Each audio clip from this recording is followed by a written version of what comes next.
Hola, welcome back to SEAGame Talks. SEAGame Talks, talks about football.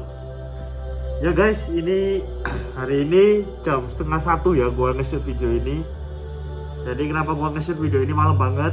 Jadi gua barusan melihat Champions League draw group stage dan pemenang untuk Coach of the Year dan Player of the Year UEFA.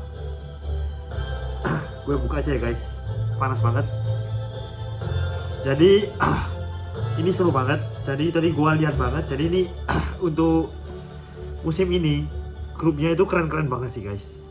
Jadi seperti yang lu lihat semua di belakang gue ini ada baju Milan dan baju Chelsea, which is mereka lagi di satu grup.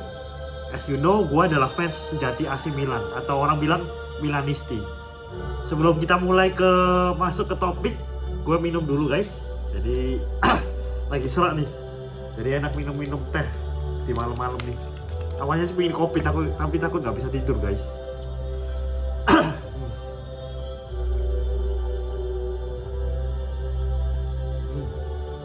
Manis teh Javana, mantep. Oke. Di subuh ini gua akan langsung bahas ya guys. Jadi kita masuk ke grup A. Jadi grup A itu ada Ajax dari Belanda, Liverpool finalis musim lalu, Napoli juara 3 Liga Italia, sama Rangers finalis Europa League musim lalu. Oke, dari grup A ini bisa dibilang lumayan imbang ya. Terutama jagoan pertama kalau di grup A yang ini yaitu Liverpool pasti. Meskipun Liverpool sekarang lagi terseok-seok, tapi dengan pengalamannya aku yakin Liverpool bakal juara grup. Untuk juara duanya ini antara dua tim guys, yaitu Napoli dan Ajax. Karena meskipun Ajax banyak kehilangan pemain, tapi Ajax tetap Ajax. Dia itu filosofi bermainnya itu sangat-sangat kuat guys. Jadi Ajax itu salah satu yang bisa dibilang kuda hitam ya. Dan Napoli ini juga di bawah Luciano Spalletti ini benar-benar salah satu klub yang berkembang juga. Dan mereka juga mendatangkan beberapa pemain, Ndombele, Giovanni Simeone, Kim Jae-in dan lain-lain. Jadi di grup A ini prediksi gua yang lolos yaitu Liverpool dan yang kedua Napoli. Karena Ajax ini masih masa transisi ya. Karena Erik ten Hag ke MU masih butuh waktu. Sementara untuk Europa League antara Ajax. Jadi grup A Liverpool, Napoli, Europa League-nya Ajax. Rangers bottom of the league. Meskipun tidak menutup kemungkinan Rangers bisa ke Europa League ya.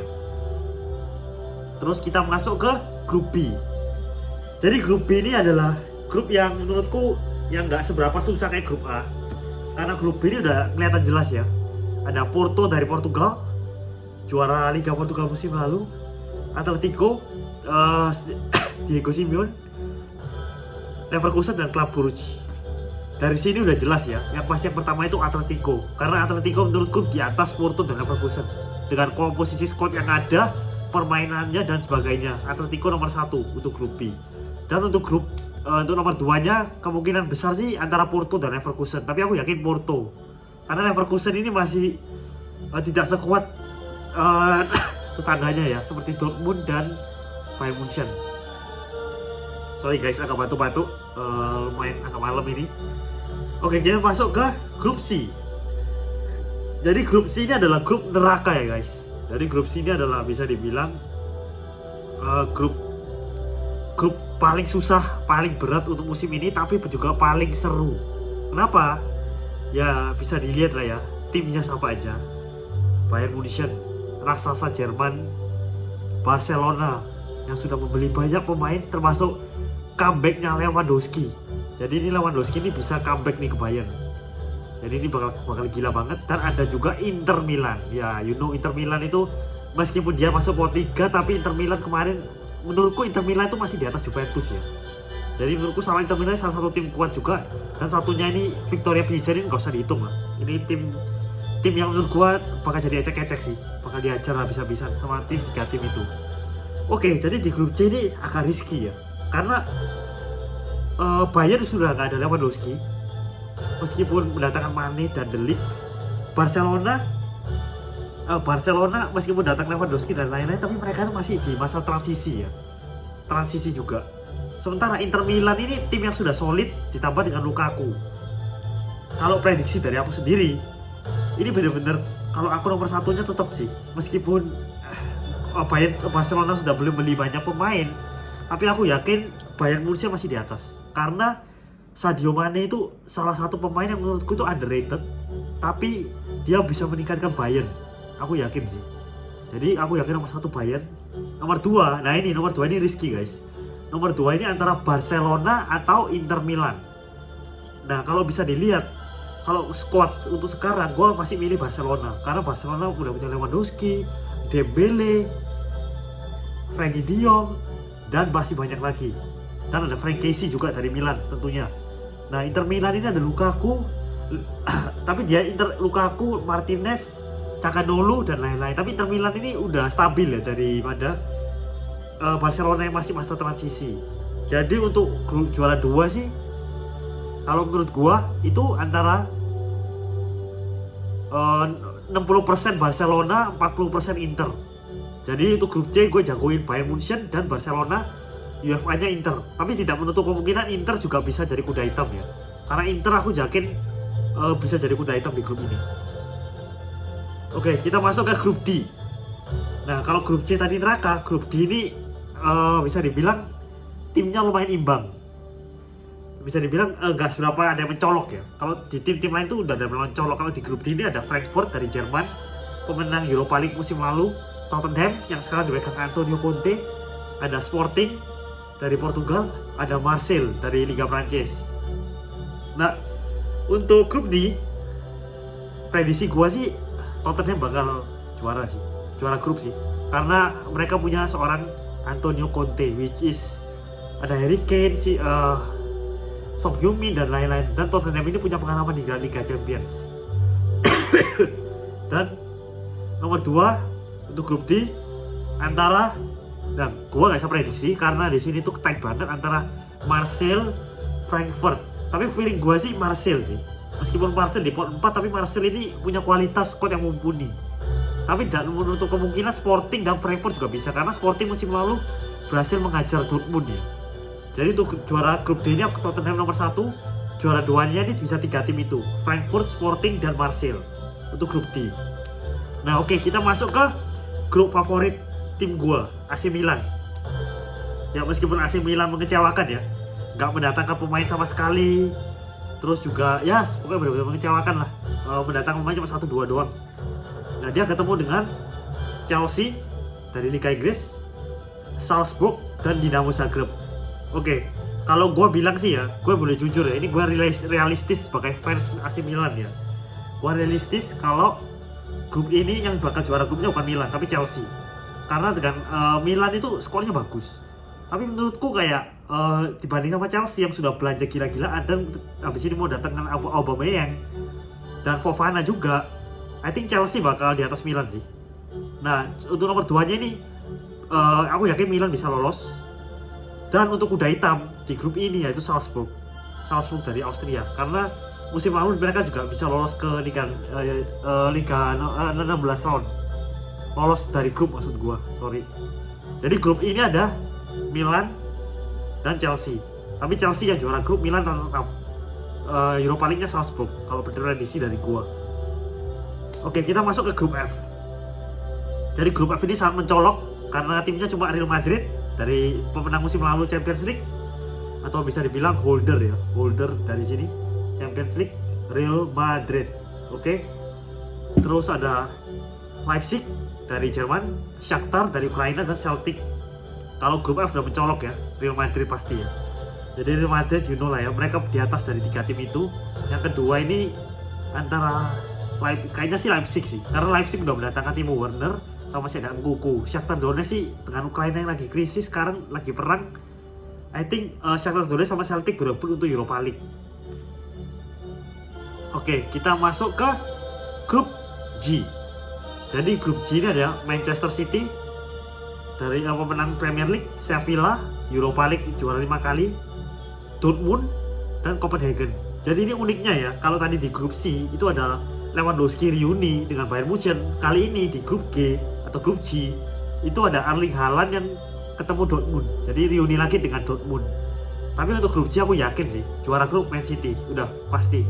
Nah antara juara dua ini antara Dortmund dan Sevilla, karena menurutku Dortmund ini sebenarnya gue jagoin Dortmund daripada Sevilla, tapi Dortmund ini lagi kehilangan striker ya, Sebastian Haller. Jadi bisa dibilang lumayan krusial juga ya, karena strikernya itu Sebastian Haller itu salah satu pemain yang bagus sih, yang dibeli dari Dortmund untuk menggantikan Haaland. Nah jadi untuk grup G gue yakin Man City, runner up-nya Dortmund sih. Dortmund, Europa League-nya Sevilla. Kalau Copenhagen gue nggak anggap sebagai tim sih. Meskipun ya tidak menutup kemungkinan ya, karena this is football. Tapi prediksi gue yang tadi. Oke, kita masuk ke grup terakhir. Ada grup H. Jadi grup H ini ada PSG, Juventus, PSG juara Liga Prancis, Juventus, Benfica dari Portugal, dan M Haifa. Kalau dari sini udah kelihatan ya, kualitasnya PSG udah pasti nomor satu. Jadi juara satu pasti PSG. Dengan komposisi Neymar, Mbappe, Messi, menurutku meskipun ada Juventus ya, tapi Juventus sekarang dan dulu itu sangat beda ya. Juventus yang sekarang itu di bawah Inter menurut gua. Bahkan Juventus sekarang sama Milan itu masih bagus Milan sih. Jadi menurut gua PSG itu aku yakin sih bakal juara grup. Nah itu juara duanya ini Juventus atau Benfica. Tapi aku yakin 60% Juventus lah ya. Karena Juventus masih ada Di Maria, Vlahovic, dan mau datangkan Arkadiusz Milik juga. Jadi grup H ini PSG dan Juventus, kuda hitamnya Benfica. Karena Benfica musim lalu berhasil nyingkirin Barcelona. Jangan lupa itu. M Haifa selesai. Jadi demikian tuh prediksi gue dari 8 grup ini. Yang paling menarik tentunya grup C, karena ada Barcelona, Bayern, dan Inter Milan. Ini benar-benar yang wajib sih dilihat. Ini keren banget, Barcelona, Bayern, dan Inter. Oke, setelah kita masuk ke grup, gue minum dulu.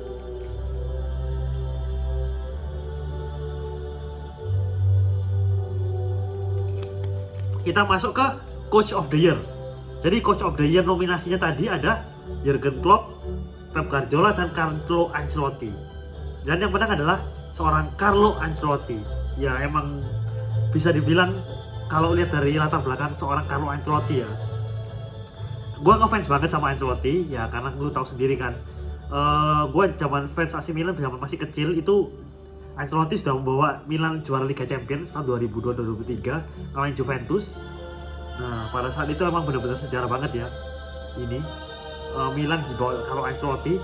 Terus juga Ancelotti juga salah satu pelatih yang menurutku jenius ya. Jadi dia itu udah pelatih yang memenangkan 5 negara guys, 5 negara di 5 top liga di Eropa. Mulai dari Bayern Munchen di Jerman, kemudian Prancis di bawah PSG, Chelsea di bawah Premier League, AC Milan tentunya Serie A, dan terakhir Real Madrid di Spanyol. Jadi dia itu satu-satunya pelatih yang berhasil menjuarai di tim 5 top Eropa. Dan Ancelotti itu bisa dibilang salah satu pelatih favoritku sih. Karena dengan adanya Ancelotti, Zidane belajar banyak, akhirnya menang treble.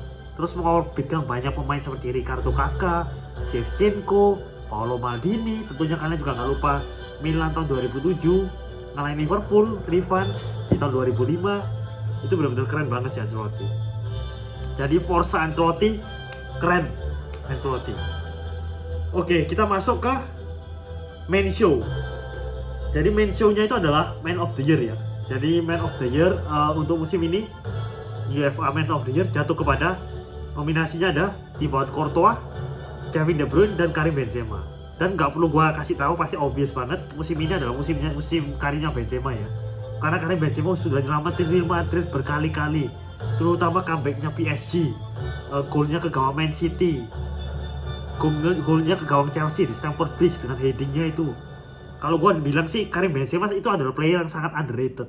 Karena dulu itu bisa dibilang Real Madrid terlalu Ronaldo ya. Everything is about CR7. Sementara Karim Benzema ini bisa dibilang sebagai pelayan. Nah setelah Cristiano Ronaldo pergi, nah Karim Benzema ini sekarang sebagai pemain utama ya, bukan pemain pelayan lagi. Jadi kongres banget buat Karim Benzema, karena emang dia layak banget untuk performanya musim lalu yang gila banget. Dan aku yakin juga tidak hanya UEFA Man of the Year, tapi juga Ballon d'Or jatuh ke tangan Karim Benzema, karena musim lalu emang musimnya Karim Benzema.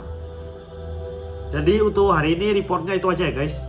Jadi videonya gue upload sekarang juga. So thank you guys buat hari ini. Jangan lupa untuk subscribe karena subscribe itu gratis. So see you on the next episode. Ciao guys. Thank you.